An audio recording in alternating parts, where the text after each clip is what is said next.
And welcome back, everybody, to another episode of Bench with Bubba, episode 78. Talking more fantasy baseball, taking a deeper dive into the outfield tonight, talking hot spring starts and some Arizona Diamondbacks humidor talk. In order to do so, have another member of the Fantasy Front Office, Fan Front Office podcast on the show with us. Find him on Twitter at Goldie Happens. Todd, how are we doing tonight? Doing great. Thanks for having me on. Thanks for joining me, man.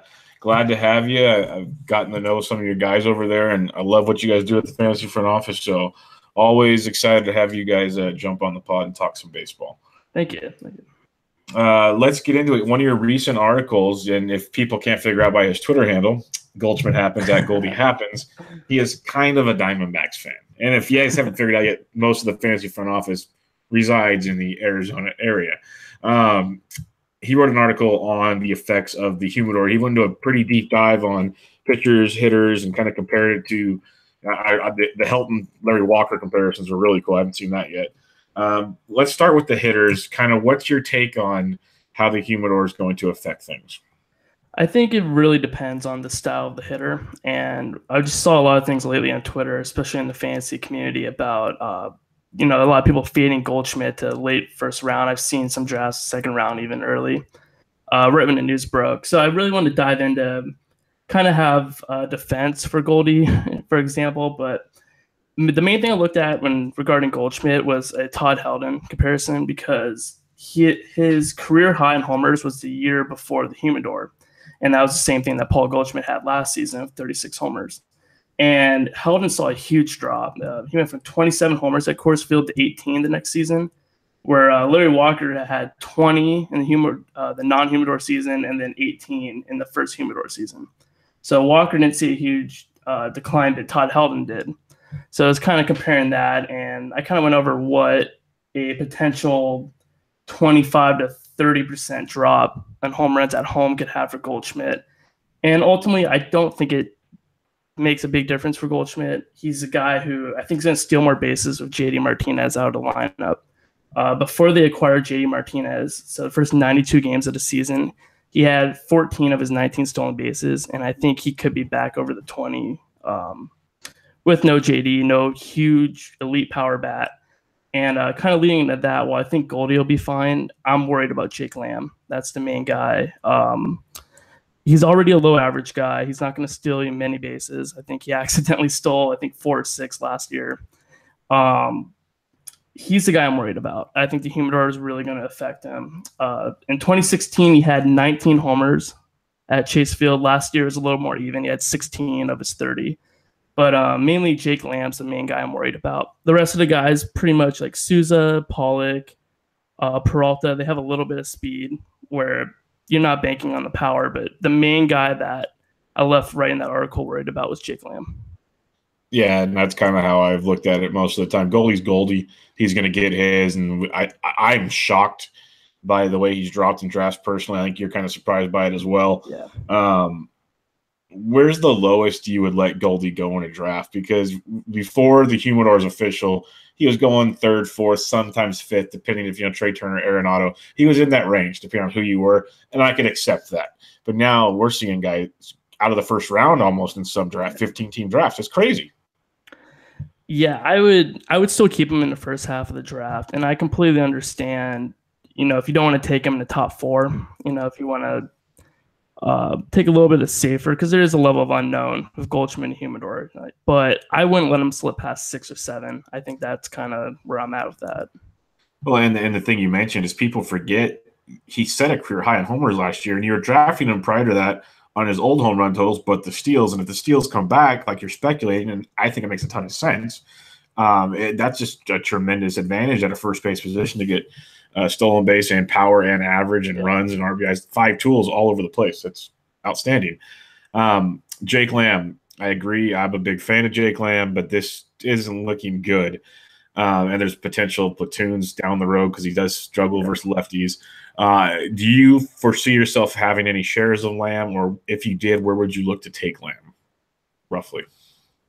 So the interesting thing, the last draft we just did in the Great Fantasy Baseball Invitational, he fell all the way to 140, and he was emerging as a top 100 pick before the Humidor news broke. For me, I'm still comfortable taking him. I think his ADP is still around 100. I think it's like 110, probably the 120 range. And in the draft, I actually took Adrian Beltre over Jake Lamb, just because of there's a floor of Beltre, where if Jake Lamb, I think it could potentially get kind of ugly, just because last year he got a full run of lefties. They weren't afraid to leave him out there, and he hit 144 against lefties.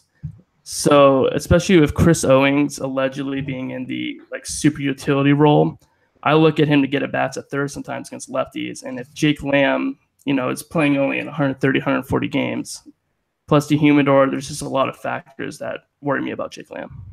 No, and I agree. And I'm glad they gave him that chance. That's always a pet peeve of mine with young players. Like as a Giants guy, it was always Brandon Belt can't hit a lefty. Well, you never know these guys can hit lefties till you let them do it. Like, we got to be real about this. Like, a small sample is never going to prove a kid can hit a lefty. We saw it last year, and it wasn't pretty. So maybe he figures it out. Who knows? One part of your article offensively, before we go into the pitching side of things, you feel this is going to really increase the steals of the team, which makes a ton of sense. Are there any of the Diamondbacks you're kind of looking at later in the draft going, okay, the values and steals alone could be tremendous when you're looking for late steals? So we'll get into a little bit later with the outfield talk, but Steven Souza Jr., he's a guy who hit the 30 homers last year. He'll probably be more around mid-20s. I don't think he'll hit 30 again, but he stole 16 bases. And the thing with the Diamondbacks, it's not so much about the Humidor, but the team philosophy. The manager, Lovolo, he's been very outspoken about how they just want to run more. They're a team that their bread and butter wants to be really good defense and speed. And I just think it's more so the team philosophy. Chris Owings is always an exciting guy because you have second base, shortstop, and outfield eligibility, and I wouldn't be shocked to see him at third too. So he'd be a good end of the bench guy. But really, Souza Jr. is a guy. I really like his value. Yeah, definitely. We'll talk pitchers now, and this obviously, if it's hurting the hitters, it's going to help somebody, and it should be the pitchers. Yeah. And Greinke's already getting love as he should, and Ray's getting plenty of love, which he's earned as well. But Godley, Walker, Corbin, these are guys I do like, and they are kind of going up in drafts with the Humidor talk. But just briefly, how do you look at the starting five, the rotation for the Diamondbacks? I think the Humidor really helps everyone be kind of a safe bet, more so because Godley's stats, they were both in the threes. I believe his away ERA may have been 4.01 if I remember correctly. So it just helps stabilize, keeps Greinke in the low threes. I think Godley could be a 3.5 ERA guy consistently. Obviously, Robbie Ray has really exciting upside. He had a 1.86 or a 1.66 ERA on the road last year, and the ERA over 4 at home.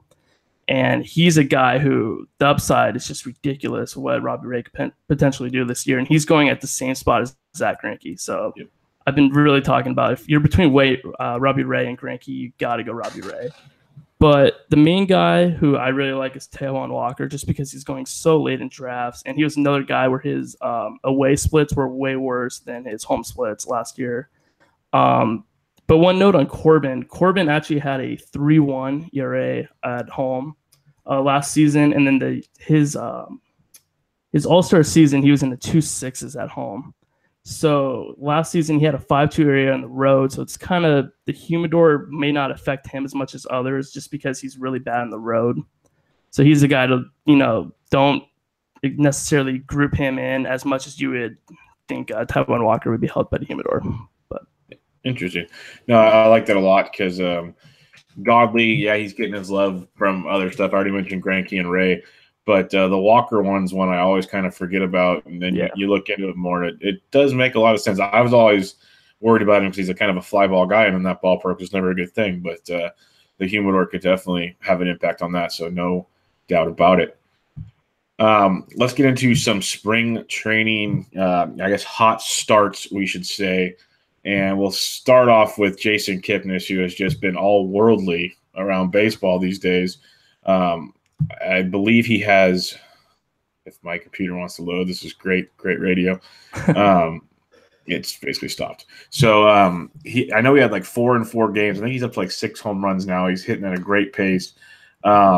What are you looking at Kipnis? Because you can get him extremely, if not undrafted, in a lot of leagues. Yeah, I absolutely love Jason Kipnis. The main thing is last year is health. I mean, he was banged up the entire year. He had a couple different injuries. The hamstring was the big one. He's entering the season fully healthy. He's going to have second base and should maybe have outfield eligibility too, which is always great. I think he can return to a 20 home run. Maybe the stolen bases won't be the same just because now he's 30 and he is coming off of lower body injuries. But I really love Jason Kipnis. Most leagues you can get him off free agent in free agency. Actually, in kind of my home league with front office, Jerry, I traded him Simmons for Kipnis. So we actually got that done last night. Nice. I'm really high on Jason Kipnis. So, yeah. I like it as a bounce back. My question is, do you think he's going to – because there were rumors before spring that he wouldn't be an everyday guy. Are you concerned about that at all? I think I'm a little concerned, but I think he'll be fine just because he's seeing a lot of reps in the outfield right now. And obviously that infield's pretty crowded. And I think mainly it comes with his play. I mean, he simply wasn't that good last year. He was a 230 hitter. Lost a lot of just his natural on base percentage stats he's always had. So I think if he plays better, the bats will be there. Yeah, he's the 25th second baseman off the board according to NFBC from February 1st, going 251 overall. His stats are pulled up on the spring. He's 13 for 25, hitting 520, 9 runs scored, 6 homers, a triple, a double, 12 RBIs. So I know spring stats aren't always the end-all, be-all, but that's not bad for a guy that came off a struggling season. Oh, yeah. Let's talk about a rookie out of the Bronx, and no, it's not Gleyber Torres on this one. It's Miguel Andujar, who some say could be the starting third baseman. Others are saying, you know what, we're going to go to Torres and move him over there. There's a million different scenarios where he doesn't get to play. But at least he's making it interesting. He's hitting 281 with 4 jacks, 9 RBIs. He's striking out a bit, but that's kind of expected from Miguel Andujar.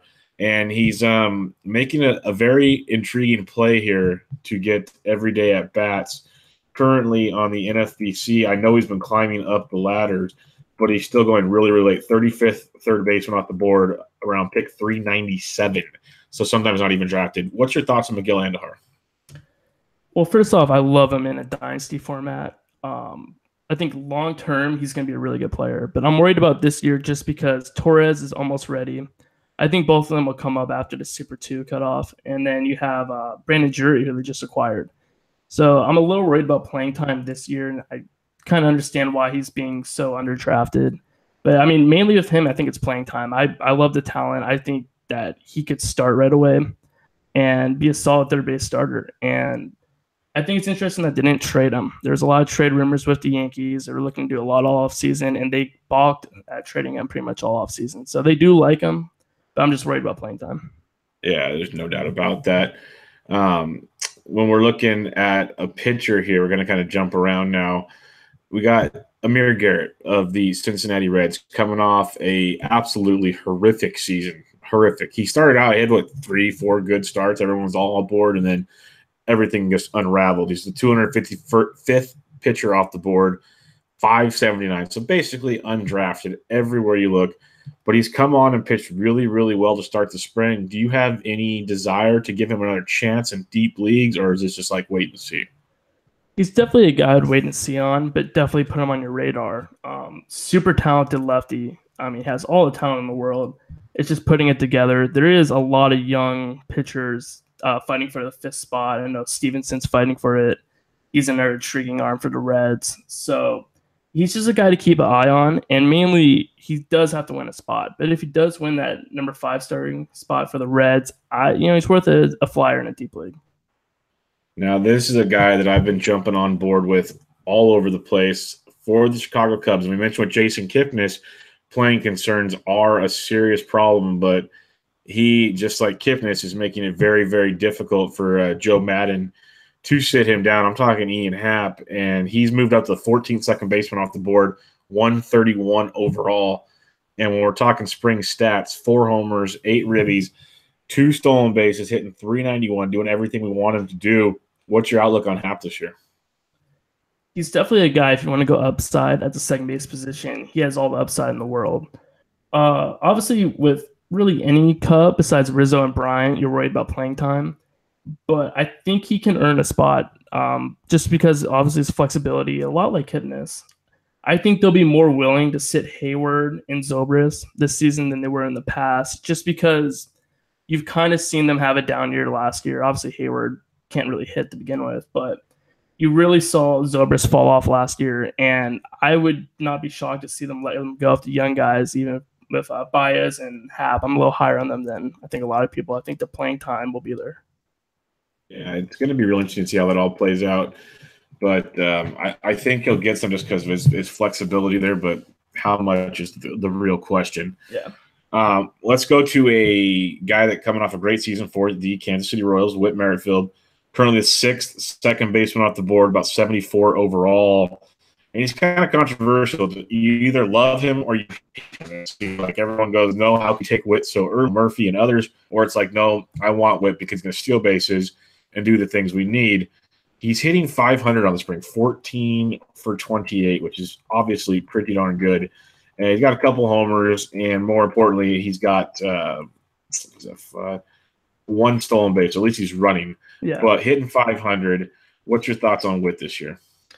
It's funny because Whit may be the most talked about guy in the fantasy front office. I remember about December and January, right when the drafts starting to come out, there were drafts where he's going in the 50s and 60s. So a lot of hate, but he's kind of come down a lot.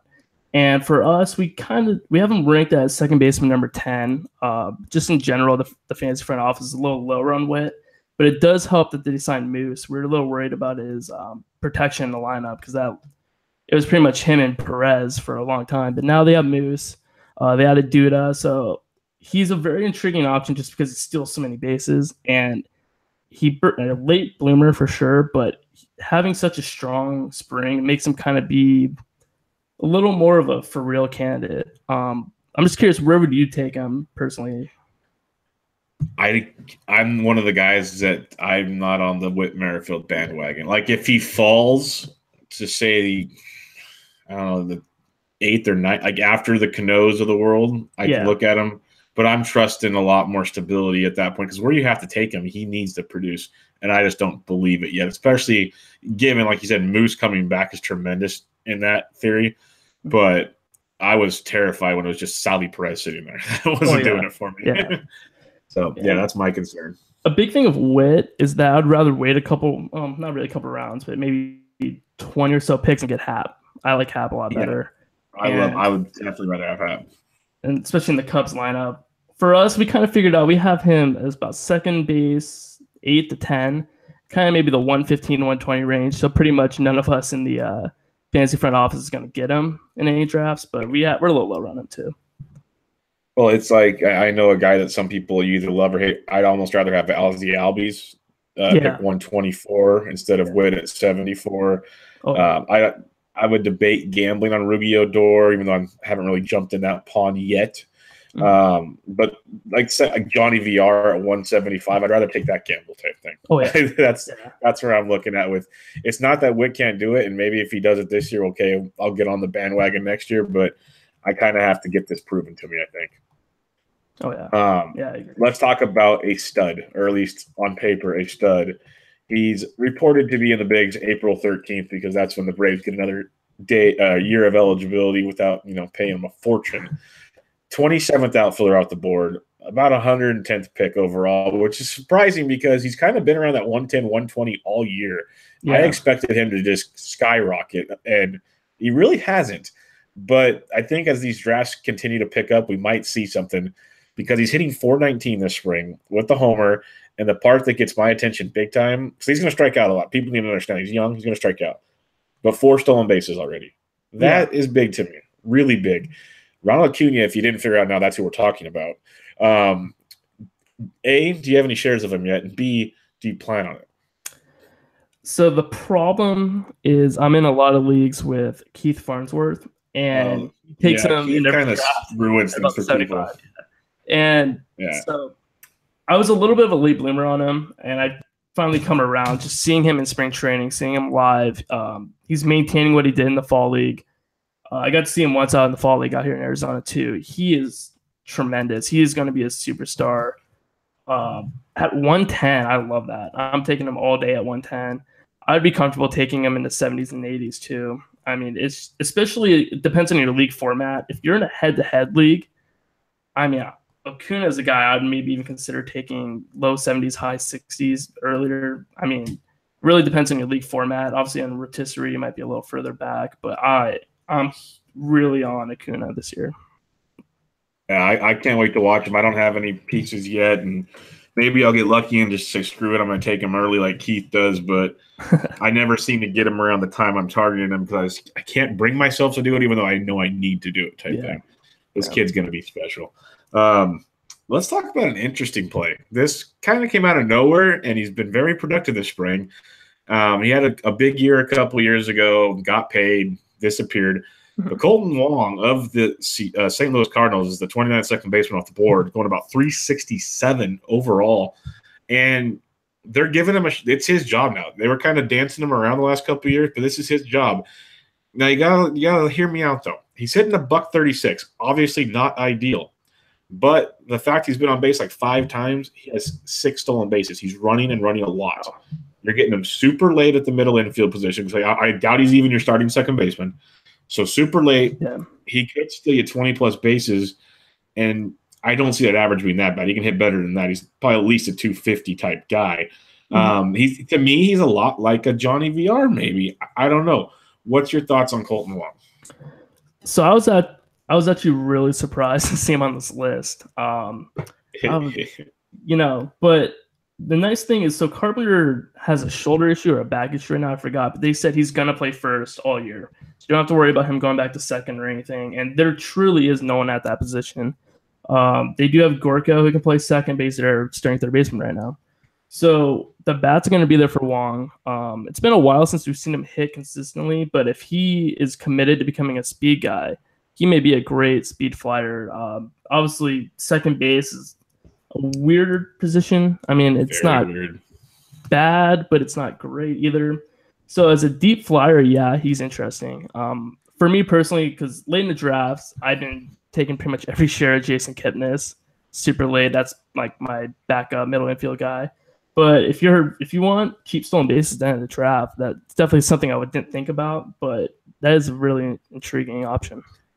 Yeah, and that's why I put him on the list because it was kind of out of nowhere. I was kind of looking at the stats, thinking, okay, who? You've heard everyone's talking Kipnis, like he's hit like 4 homers in a row type thing. But I was looking at him and I just hit sort stolen bases and Colton Wong's right on top. I'm like, what? Where did this come from? So that at least has to be monitored. It's like I remember I've told people, and you probably feel similarly, or maybe you feel different, but spring training, take it with a grain of salt. But little things to me, like, hey, they're running a lot with this guy. That gets my attention because that's something we did not see before. So let's keep an eye on that.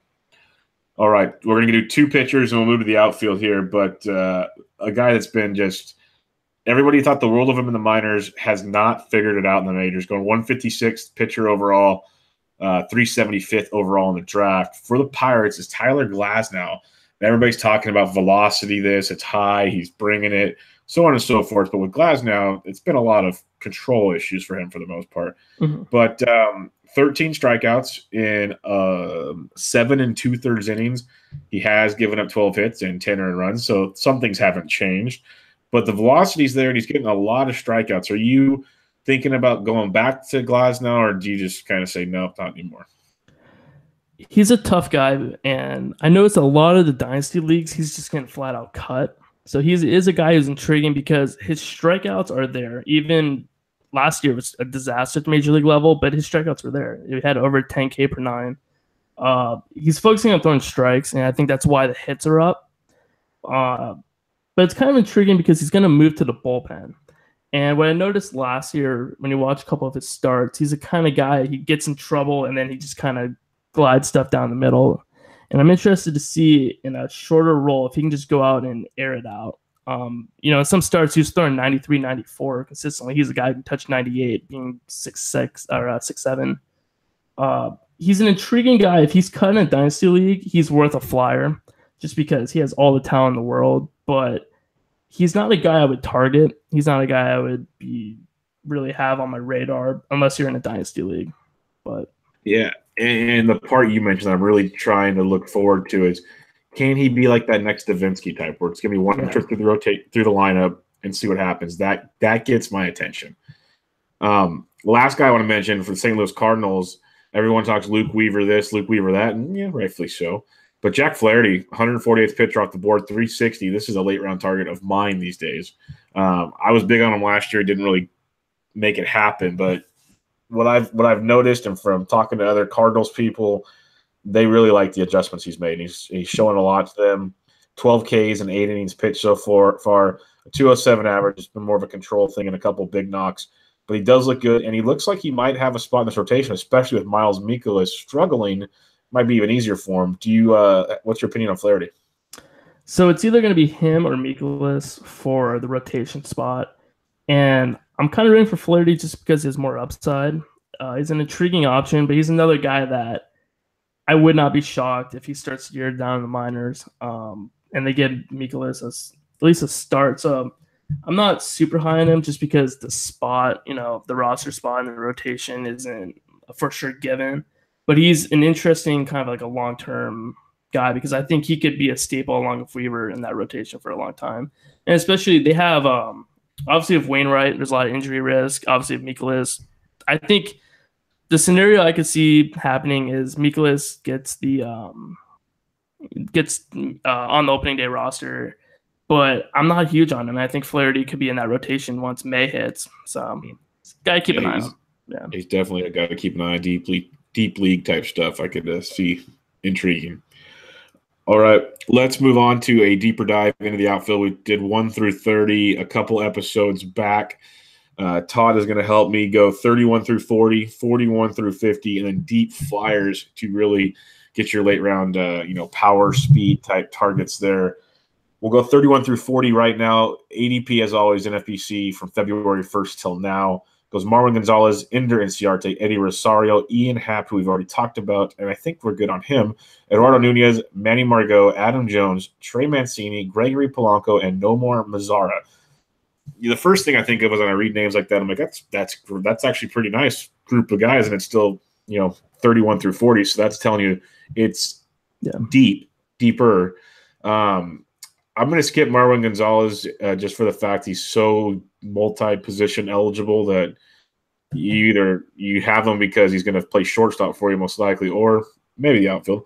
But I want to get your opinion on Ender Inciarte. Leading off in Atlanta, better offense than most people think, and he can steal like crazy. So what's your thoughts on Ender this year? The thing of guys like Inciarte, it just kind of depends on your roster construction. If you're the kind of guy who went with kind of the big power bats in the beginning, he'd be a great guy in this range. He's going to hit 300. He's going to have a ton of runs because he hits in front of the lineup. He's a guy. He usually is a lock for 20 steals. So he's really a roster construction guy. If you got your steals in the early round, I think you're fine. But he's a perfect guy to pair with power bats. I know there's one league where I had Hoskins, Rizzo early, and then I forgot the other. I was a power third baseman. Oh, Shaw. And then that was a guy I targeted in CRT in the middle rounds just because he's the perfect fit, on-base guy, average guy, stolen bases. So it's really a roster fit with him.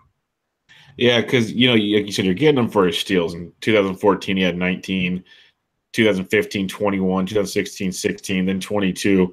And if you go farther back in the minors, he had a 43 stolen base season at one point in time. So that's there, like you said. Now, the part that surprised me last year, and maybe it's because of the right field and a new ballpark in Atlanta, he did have 11 home runs this year, which definitely helps his ante. He had 93 runs scored.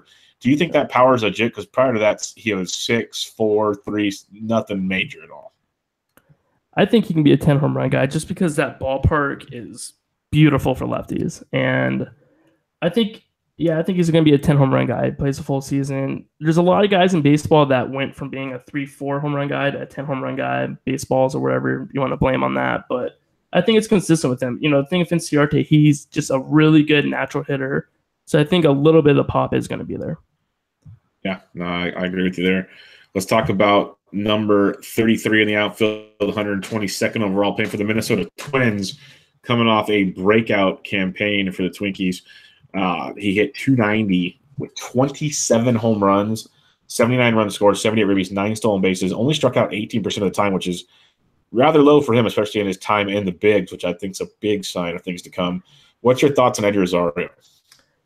He's definitely the guy who gets lost in that mix for the Twins. Obviously, everyone talks about Buxton, but he just had a really good season. I love guys with low strikeout percentages, and especially with the 26, 27 homers last year. I think it's really good value. I think it's not it's just at 33 it seems like a steal, but the guys ahead of him, I don't know who I would kind of bump down for him, but I really like Rosario at 33. He's a guy who I think is going to fall in a lot of drafts too. If you're in a league that may not be as kind of on the ball as NFBC is, he's going to be a guy you can get later in drafts. So Rosario is a guy. Yeah. Yeah. Let's just do a little would you rather. You can go Yasiel Puig at 111 or Eddie Rosario at 122. I would probably go Rosario just because of Puig did steal a little bit more bases than usual, but that outfield's really crowded. I mean, you're one slump away from getting just lost, and it's Puig. He's not the most consistent guy in the world. So I would go Rosario. I like it. And then one other one, Rosario at 122 or Ryan Braun at 115. And I would go Rosario too. It's just Braun the last couple of years, the injuries are there. And it's hard to blame a guy for being injury prone. It's hard to predict injuries, but when you're entering the age 34 season, and especially with the Brewers too, that's another situation. They have a lot of bats with Santana there, Thames. I like Aguilar too. I wish he'd be able to get at bats. Yeah, I would still go Rosario. I mean, Rosario is going to be an everyday guy for the Twins, so I like him a lot. Well, I like it. That's why we're doing these little debates here. Let's go to the 36th outfielder off the board, Manny Margot of the San Diego Padres. This guy, I have a little bit of a man crush on, some would say. You get him, like I said, 36th off the board outfield for 140, 141 overall, and I still think that you might want to go a little sooner on him. To me, it seems like, at least in quote-unquote the experts at the TGFBI or whatever we call it, he seems to be going earlier than that. 263 average last year, struck out 20%, not ideal, obviously, but, man, 13 homers, 17 steals, and I think the steals can be even better. I think the power is still developing with this guy. We're talking maybe 15, 25 type stuff or better maybe eventually. Dynasty for sure. What's your thoughts on Manny Margot this year at least? Yeah, like I know, like you said, I love him in a Dynasty League. He's a guy who's going to steal bases with power upside, and it remains to be seen if the power is going to come this year. I saw a lot of things in the second half of last year. He worked really hard on improving his launch angle, and that was, his words. So he's intriguing just because he stole 17 bases last year. I think a full season at the majors, he's going to be their everyday center fielder. He's going to steal 25 bases, and he has a ton of power upside. I really like Margot at that price too. A lot of thing now is you're going to be able to get power easily, and it's just the stolen base guys. If you have a for sure guy who wants to steal bases and can't steal bases, you got to love that in Margot. How high would you go on Margot? Like I said, he's going about 140 now. How high would you go? Now, a lot of it depends. I would take him over in CRT. Sure. Yeah, I can do that. A lot of it too depends on, if you need average, then you would probably go in CRT. But I like Margot just because of his upside. He's going to easily surpass the home runs in CRT will have, and he's going to steal around the same amount of bases. So really your only hit's going to be coming a little bit of runs and then obviously at average or on-base percentage. But I would take the risk on Margot around the same price. I mean, I have to remember the Padres signed one of the best offensive talents on the free agent markets this year, so they have Eric Hosmer. Yeah. I'm sorry. I just can't believe that move still happened.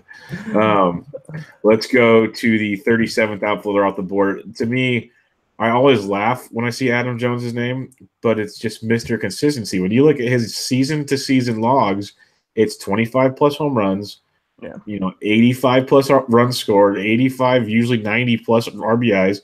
Stolen bases are down. That's been down since 2013, so you're not really planning on that anymore. And he's going to hit you 270-plus, usually 280-plus. This is as consistent as it comes in the outfield, at least at this point in the draft, obviously. Yeah.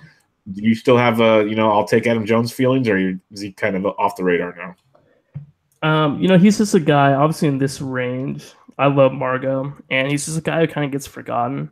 but he's consistent. He's going to give you your 25 homers. He's going to give you your 80 RBIs. He'll be okay in average department on base, a little lower than you'd like. But he's just a guy who gets hurt and doesn't steal bases anymore from the outfield position. And I think that's what really hurts him. That's why people kind of fade him as much as they do now. But he is consistent. Yeah. Let's talk about his teammate, who I can't get a straight answer if he's actually going to get the playing time I thought he was going to get. Some people don't think he is. If he does, it's definite late-round power, 20, 25-plus home run upside. But Trey Mancini, hit 293 that last year, and I don't know if that can be for real, but you look at his minor numbers, and he hit great in the minors, but that power is for real. What's your thoughts on Mancini? To me, if he plays every day, this is a steal. Yeah, and that's the main thing. Is he going to play every day? And, the Orioles are one of the more weird teams in baseball. It doesn't make sense when, you're paying Chris Davis and Trumbo a ton of money, but, Trey's way better. Obviously he is. So it's just you have a lot of highly paid guys in front of him in the same positions, and obviously a guy I like later in drafts, Austin Hayes, is probably going to come up after the Super 2 cutoff. So you got to be a little worried about at bats, and obviously it kind of came out of nowhere last year, but I'm not huge on him at this price, but I'm not entirely down with him either. Yeah, and to me it feels like he's falling more lately. Yeah. So you're going to be able to get him at a better value. So definitely someone to at least keep an eye on and research before you click that button. Let's talk the 39th outfielder in this guy. Talk about the hype train getting derailed. But everybody wanted to be Gregory Polanco at one point in time, and now the question is, can he be close to Gregory Polanco anymore? And I know Keith did a breakdown on him, and it was very intriguing as always. But I used to buy into Greg every year, and I just don't know if I can anymore. What's your thoughts on Polanco? The good news with Polanco is that he's healthy now. He's entering the season fully healthy. Last year, he missed time with a knee injury. He had a little bit of quad issue, and then at the end of the year, his shoulder caused him to miss games. So it's a little bit of everything. He's hitting the ball really well in spring training. He has 2 homers already, hit 1 today. And that's what you like to see. I love Polanco at this price just because I think he's a high upside guy, and I'm falling a little bit for the post hype on him. Actually, me and Keith have a little bet going. Adam Eaton against Polanco, and I picked Polanco. So I think that's our next guy on the list. But I'm a little higher than most on Polanco. I'm still intrigued by the upside, but he's a guy, a lot of nagging injuries and just a lot of deep slumps. He's very prone to really bad slumps. He's a guy who can look like one of the best hitters in baseball for a week, and the next week he's over 18. So, Polanco or Mancini? I would probably take Polanco. Polanco or Adam Jones? I would take Polanco still. Yeah. Polanco or Manny Margot? It's probably my line. I would probably go Polanco over Margot, actually. But it's just with Polanco, you've seen him do every aspect of the game that you want to see. He's had the 25 homer season. He's had the 1 year he stole 28 bases, I believe 27 maybe. It's just putting it all together, and I think this could be the year he's entering healthy. He's going to be right in the middle of the lineup next to Josh Bell. So I'm way higher on Polanco than most people, but he's kind of my ride or die this year. Well, you mentioned it. I looked back, and I actually do have him on a team or two. So I guess I can't say I'm all because, like you said, the upside is tremendous. We know the talent level that he has. It's just, can he stay healthy? Can he put it together? And like you said, at this point in the draft, he could produce, to like top 20 outfielder upside eventually. Yeah. So let's see how that goes. So number 40 outfielder overall, 151, Nomar Mazara of the Texas Rangers. Talk about a guy with some pop in his bat and hitting in the middle of that lineup around the likes of Joey Gallo. He's got back-to-back 20 home run seasons in the bigs and 101 RBIs last year, which is tremendous. I think, this could be value too, especially if you need power. I think he's got more than 20 homer power, but that's just me. What's your thoughts on Nomar Mazara? The way I kind of view Mazara is he's going to give you the same consistency that Adam Jones gives you, but he has more upside. And that's what I like Mazara. I really like him at this price. I would take him over Adam Jones, but definitely at the 40 range for outfielders, that's where I have him. So I think it's pretty justified where he's at, but he's a guy who's going to be in the middle of that lineup, and he's going to give you Adam Jones consistency with upside.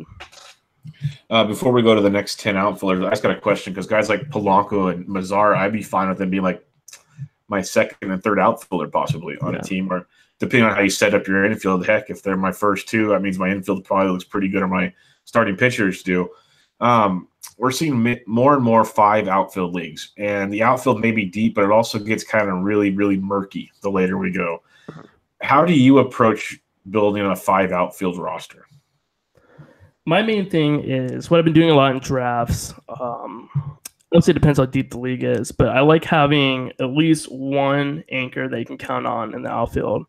And so, for example, in the league I'm in with Keith, Jeremy, all the front office guys, I have McCutchen, Upton, and but mainly McCutchen, Upton are like my main 2 anchors for the league. And then I have about 5 or 6 guys that I like kind of in a platoon setting. So I have Aaron Hicks, Gregory Polanco, Steven Souza, who kills righties. So it's kind of, I would like to have 1 or 2 of the higher guys. And obviously, if you're redraft, that's a dynasty league, so you kind of get what you got. But in a redraft league, I would like to go 1 outfielder early on to stabilize it, and then kind of really attack the middle range. Have a lot of depth. That's right. Yeah, that's why I just wanted to bring it up, because some people don't understand. If you're playing a 5 outfield league, you have to start 5 outfielders. Yeah. You need to get something early, because if you try to play that waiting game, you're gonna be hoping you get Gregory Polanco and no more Massaro. That's what you're hoping for. It gets real bad here. And let's talk about it. 41 through 50: Adam Eaton, Kevin Kiermaier, Jay Bruce, Kyle Schwarber, Adam Duvall, Brett Gardner, Steven Souza Jr., Bradley Zimmer, Eric Thames, and Delino DeShields Jr. Now, these aren't horrible players, just not the stable of your outfield. Adam Eaton, you mentioned how you have a bet with Eaton versus Polanco. You are on the Polanco side of things. We know Eaton coming off a very, very bad injury that made him miss majority of the season last year in Washington. And honestly, he doesn't have a timetable to return quite yet in the spring, let alone start of the season. There's a lot of question marks with Adam Eaton. How are you approaching him this year? Yeah, he's a guy, obviously a speed guy coming off a torn ACL. A little worrisome. Michael Taylor's a guy who flashes, and obviously with Robles coming up, there could be some competition in that outfield. And I'm not super high on Adam Eaton just because best case scenario, maybe he hits you 10 homers. But coming off the torn ACL, I can imagine them being a little easier on his playing time. And you just got to wonder, is he going to be able to steal bases at the clip that he has in the past? And he's getting older. I'm not sure, but I believe he's 29 or 30. So I'm very low on Adam Eaton, just because you're banking on stolen bases. I don't know if that's a safe bet for him. No, that's what terrifies me is you're drafting him, like you said, for steals. And coming off a torn ACL, it usually limits things like running. So that'll make – I'm really curious. And as timid as they are with him right now, the one report I heard, I think it was Friday, is, he's a veteran, so he only needs like 20 at-bats. Come on, guys. He missed almost a whole season. He's not just missing spring training. He's missing like a whole year of baseball. Yeah. Let's get real here. But let's move on to number 42. And this one, I love this guy, but again, he's always seems to get banged up somewhere or another. He's going 157 overall, the 42nd outfielder off the board, Kevin Kiermaier of the Tampa Bay Rays. Sure, the lineup isn't quite what it once was there in Tampa Bay, but it's still better than the Marlins. This guy, this is your power speed combo, especially the speed, hits for good average. I think he's got kind of that upside thing too if he plays a full season. But what's your thoughts on Kiermaier? He's definitely a guy I like more than Eaton, and he's a guy who you can get way cheaper than Ender Inciarte and kind of have the same value. And that's kind of why I like Inciarte at his price, maybe a little lower, but I don't end up with any shares of him because you have guys like Kiermaier, and even have him eating slips later in the draft. So I'm high on Kiermaier too. He's going to give you stolen bases. He's a great average guy. Obviously, you don't have to worry about playing time. He's going to be their everyday center fielder, tremendous defender. So I love Kiermaier at this price, especially if you need stolen bases. Yeah, I like him a lot. That's such a great comp there, and it kind of shows how you can wait. You got Inciarte going 122, Kiermaier 157, depending on your league. That's 2 rounds in a 15-teamer. That definitely gives you some wiggle room to do some things. So I think that's a great comp because they are pretty darn similar, but the upside sits with Kiermaier, so I like that a lot. Yeah. 43rd outfielder off the board, 160-ish overall. We talked Adam Jones consistency. Here's more consistency for you. Might not have the batting average that Adam Jones has, but he has like a lot more power than Adam Jones has. I'm talking Jay Bruce going back to the New York Mets, and literally it's just look at his end-of-year stats. If he's a roto guy, he's your guy. Head-to-head weekly, stressful. But it's interesting, but the other thing is it's everyone's narrative this year that he's Mr. Consistency, take him late for power. So everyone's jumping on him. So what's your thoughts on Bruce? Yeah, he's actually going a little higher than I thought he would be going. But definitely around the late 40s, I'd put him more for outfielders. But he's extremely consistent. Obviously, better in rotisserie leagues, roto leagues. He's a pain to own in head-to-head leagues, obviously. But, he's a guy. He's always had a pretty solid on-base percentage. If you're in an on-base percentage league, he's not going to kill you as much as the average league. And I mostly play on-base percentage leagues. So he's a guy that I really, really like this year. I like to return to the Mets too. So, yeah, Bruce in the 40s is perfect. Obviously not the super upside guy because he's really just a power-only guy. But at this price, yeah, a lot of these guys in the 40s are really intriguing. All right, let's go to the Chicago Cubs, 44th outfielder, 170-ish overall. A guy that lost half his body size, it seems like. And as a Giants fan, I've witnessed people do this named Panda, and it didn't work. So, Kyle Schwarber, more power to you, buddy. I hope it works for you. What's your thoughts on him? Because he let everyone down last year, but everyone's raving about him this year because he lost weight. It's great that, he's in shape and it's going to help his durability, but I don't know if he's a good hitter.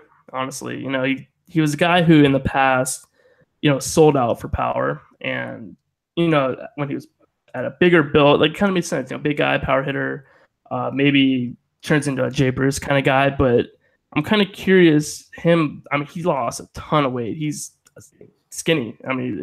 He looks like a speed guy now. And it's kind of, what is he going to do? And at this point, there's a lot of guys that I love in the 40s, and honestly, I'm going to have no shares of Schwarber just because there's so much unknown. Yep, I agree. There's a lot of question marks, and let alone playing time. It's like the Cubs have so many, outside of like Bryant, Rizzo, and Wilson Contreras, it is up for grabs on that team. Yeah. So that's 5 positions where you got question marks. That's kind of terrifying when it comes to the fantasy game. Yeah. Let's go to Adam Duvall of the Cincinnati Reds. Back-to-back big power seasons. Power seems legit, average. It just seems like you're going to get 240, you're going to get 30-plus homers, and you're getting them mid to late 40s outfielder overall. What's your thoughts on Duvall? He's a guy who's pretty much Jay Bruce, but I love him in that ballpark. And obviously, there is some potential he gets traded this season just because the Reds have a lot of young, talented players coming up, especially with Winkler almost up. And but I really like Duvall. I like him at this price. Kind of the same thing of Jay Bruce in my eyes. So, okay, I'm going to group these next two together because to me it's like one's much older. He's going to be 35 later this year. And then you have Steven Souza Jr. So at the 46, you have Brett Gardner. At 47, you have Steven Souza Jr. To me, they're both kind of okay power guys with a lot of upside in the speed department. How do you view these two or compare these two? Obviously, a little biased, but I'm a little higher on Souza Jr. And I just worry about the Yankees outfield is how are they all going to play? And I'm really high on Aaron Hicks. And yeah, I love Hicks. Obviously, Stanton and Judge aren't going anywhere. I think Sanchez might still time at DH too.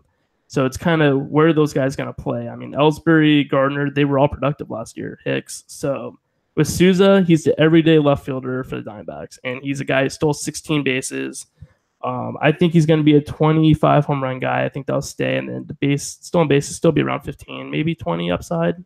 So I'm higher on Souza just because I know he's going to play every day. And I like him in that lineup. He's going to hit 5th, so right in the heart of that order. He's going to hit right behind Lamb. So I'm high on Souza.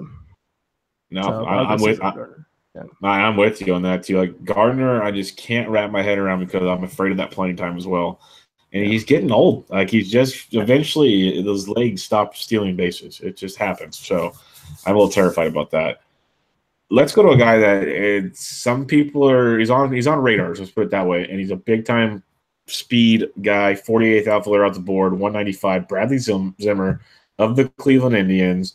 coming off an 18 steal season in the bigs. If you combine his minor league numbers, 27 steals in 134 games. Let's put a full season under that belt, and things get good. The strikeout rate is terrifying, and he's around 30%, which that does not look good. But like all the projection sites have him 23, 28, 28, 25 stolen bases. At this point in the draft, is Bradley Zimmer a guy you're looking at? At this point, he's a guy I would, in a 1-year redraft league, I'm taking Souza over him.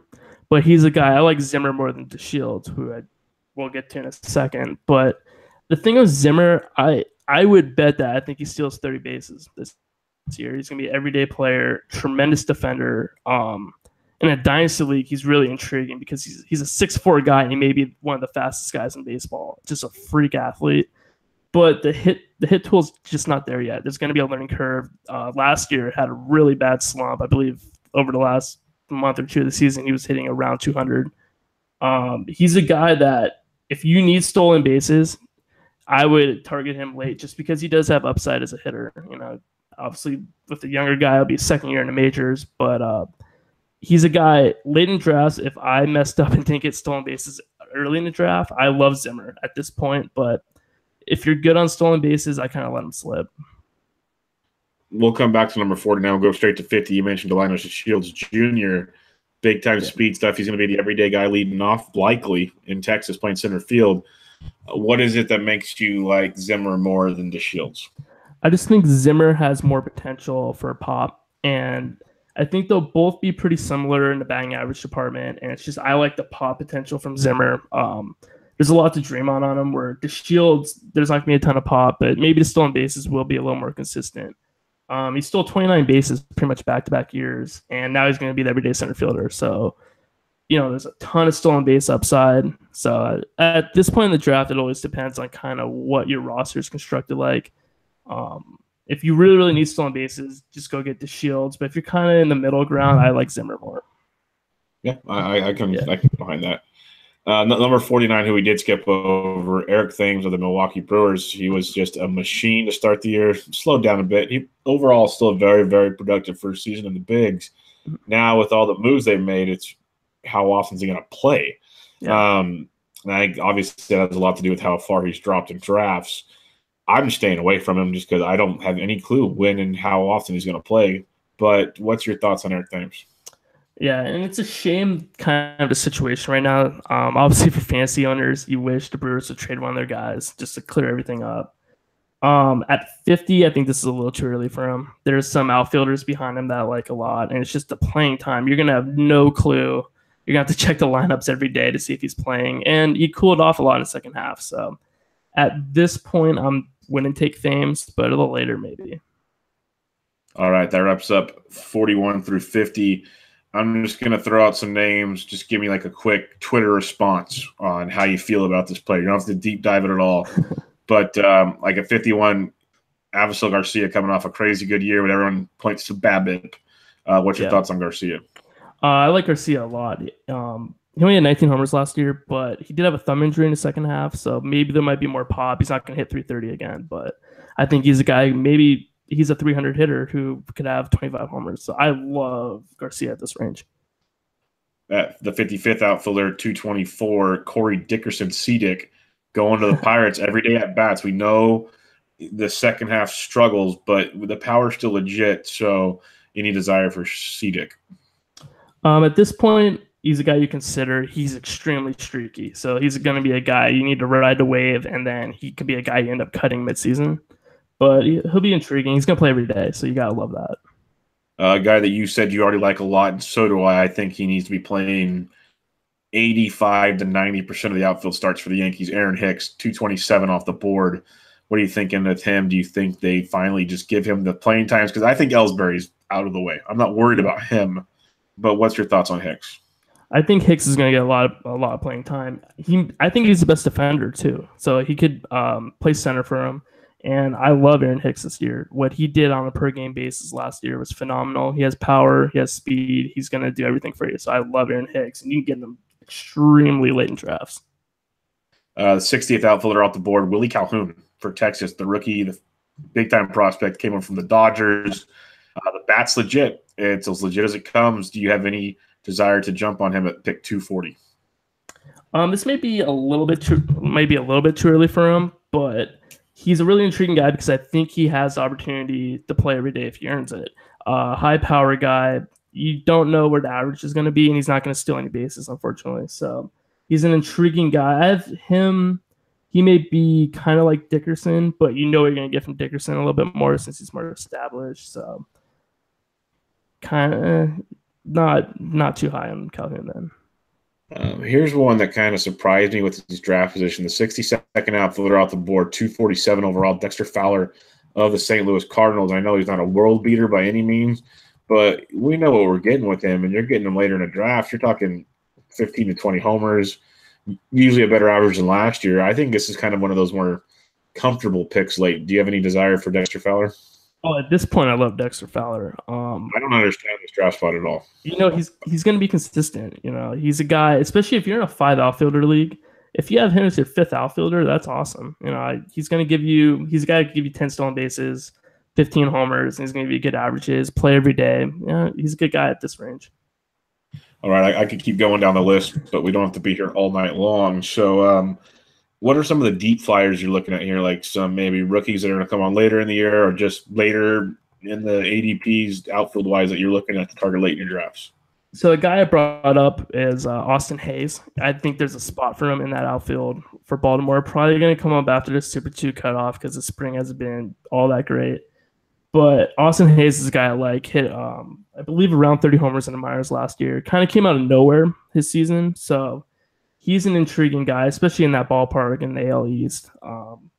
Another guy, I think that just from a Diamondback perspective, David Peralta is a guy exactly like Dexter Fowler.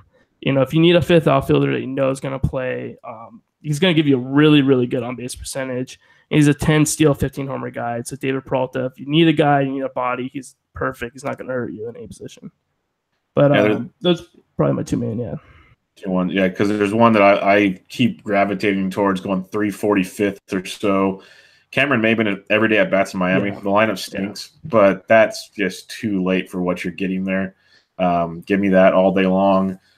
Carlos Gomez is tempting. He always kills me, but at that price tag, it still does have upside. But then after you go down past that, you know, maybe Derek Fisher if he gets the everyday job. Yeah. A name that kind of stands out to me once in a while is Adam Frazier of the Pirates, just because he steals a lot. So that's a super late steals play you can make. I got a question for you because I stare at this guy on the queue every day. No one touches him. He doesn't have a job yet. But if he gets one, he's good for 20-plus homers. Jose Bautista. Anybody. I know it's crazy, but where he's going now is 415. He's not drafted in leagues. Yeah.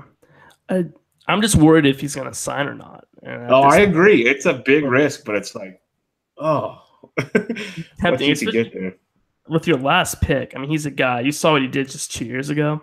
Yeah. And if he's on a team, if he gets to play every day, if some team like the Royals sign him to go play right field or something, he's going to hit 20 homers. You know, he's going to have some upside. So yeah, that's kind of the way I look at it. I'm like, if he just gets a job, because they're not signing him to play on a bench. He's not doing that. So it's tempting.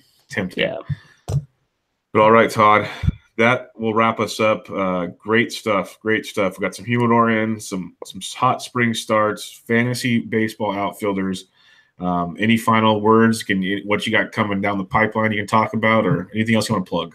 So obviously you can follow me at Goldie Happens on Twitter, and all my work will be posted on the Fantasy Front Office. So that's at Fan Front Office on Twitter, and there you can get all the updates on when our podcast drops. We record every Monday night. We try to get them out Tuesday, Wednesday, but definitely subscribe to us too, and just you can find all my work on the Fantasy Front Office. Yeah, I retweet a ton of the stuff from their handle. Their stuff's good. Like I'm saying, I'm not just blowing smoke here. I've had Keith on a few times. I've had Jeremy on, and you guys' stuff's good, and it's growing. I remember when I had Keith on last year. You guys just started out, so you guys are going definitely moving in the right direction. I like seeing it. So good stuff as always, and thanks for joining me, man. Really appreciate it. Thanks for having me on. No problem. Everybody, this was Bench with Bubba, episode 78. Catch you guys next time.